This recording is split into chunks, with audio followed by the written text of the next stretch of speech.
All right, let's just say it. Consistency is one of the most triggering topics for us with ADHD. We all think if I could just stay consistent, I'd be unstoppable. But the truth is, it's really not that simple. And it's also not your fault. In this video, I'm gonna unpack what's really going on with our struggle with consistency. And I'll show you a few ways to finally build momentum without constantly feeling like you're broken. This is something I see with every single one of my clients. The feeling of, why can't I just do the thing?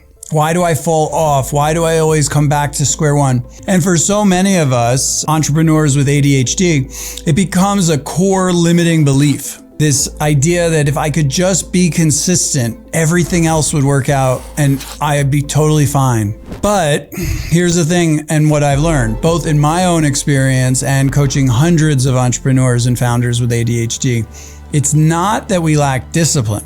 It's that we're trying to build consistency on a system that was never actually built for the way our brains work in the first place. There are a few layers to this, and they all compound. So first, we've got an overactive imagination. We don't just have ideas, we have entire universes in our head. So naturally, it's hard to stay locked in on one track when you're seeing potential and connections and ideas everywhere.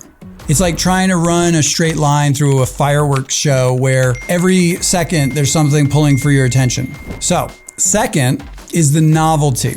ADHD brains are wired for stimulation, and we crave that newness. It doesn't mean we're flaky. It just means the dopamine systems are literally rewarding us for more novelty versus the progress. The third thing is the complexity resistance. So this one's sneaky because we want to follow through. But once something becomes logistically messy, our executive functioning really struggles with it. It starts to glitch. And the cost to engage our brain in that way is just too high. So our brains say, nope, let's go start something new instead. So now when we combine those three things, the imagination overload, the novelty seeking, and the resistance to complexity, we've got the perfect storm. And it's why we jump from one project to the next, from idea to idea, not because we're inconsistent, but because our brain is actually working in the way it's designed.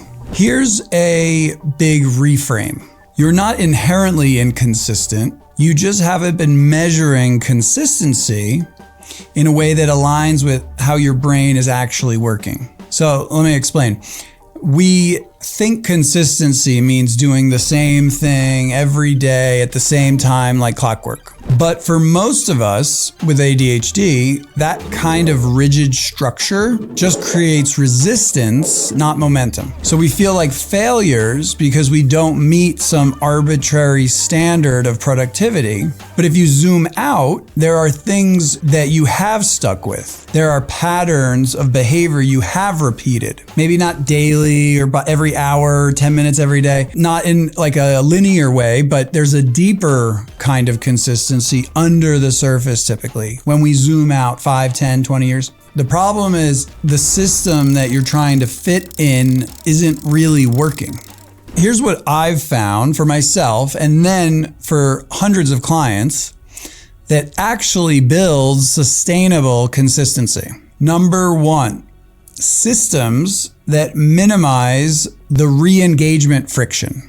Anything that makes it easier to start again or get started, I call this an on-ramp. Give yourself an on-ramp. You want something that's gonna make it easier to get back into the thing. Figure out a way that you're going to be able to be pulled back in easier.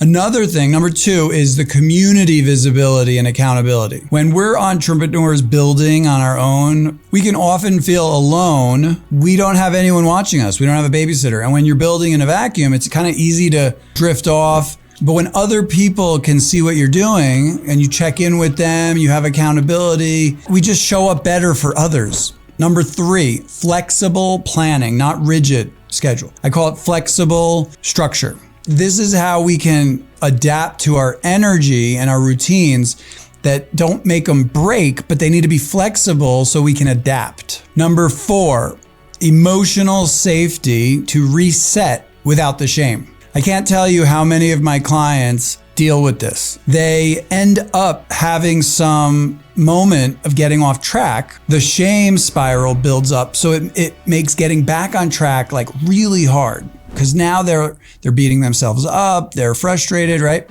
We want to lower that so we can get back as quick as possible. Reframing that it's not, oh, here I am inconsistent again. Can you consistently get back on track?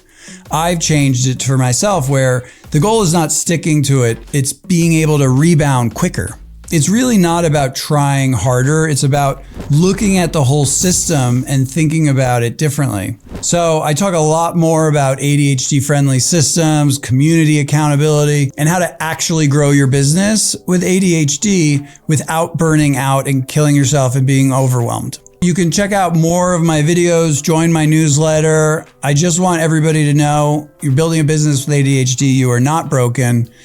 You do not have to go back to the 9 to 5. There are strategies that work for us. And get in touch with me and check out all my free resources. Make sure you like and subscribe and all those things. And I'll see you in the next video.